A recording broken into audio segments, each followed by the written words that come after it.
Visage connu du royaume des Plonks, Amédée Genoux naît dans une famille de cosmonautes. Les Genoux travaillent dans l'espace, de père en fils, depuis des générations. Mais le jeune Amédée étouffe. « L'avenir est bouché », dit-il à son père. « Les vieux aussi », lui répond son père, très terre-à-terre. Amédée fugue. À 12 ans, il est engagé comme apprenti chez un bot de train. Il en a rapidement plein les fesses et démissionne sur un coup de tête.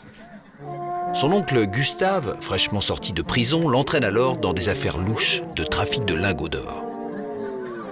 Amédée entre alors dans la spirale de la délinquance. C'est ainsi qu'il effectue plusieurs séjours derrière les barreaux. À sa 8e sortie de prison, Amédée enchaîne les petits boulots. Il exerce le dur métier de pêcheur d'eau, puis mineur de fond. C'est là qu'il touche le fond. Il noie l'amertume de sa vie gâchée dans l'absinthe. Il en abuse tellement qu'il se prend un temps pour une méduse et rejoint les alcooliques anonymes.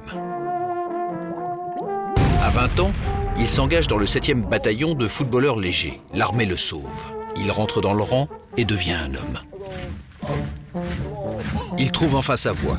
Il gravit bientôt les échelons des sociétés secrètes et devient chef de la confrérie de ceux qui tirent les ficelles. C'est là qu'il rencontre Gaétane Cagneux. Son physique agréable séduit immédiatement Amédée.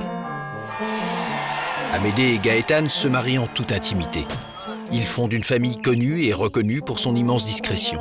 C'est ainsi qu'Amédée Genoux est devenu une figure illustre de notre royaume.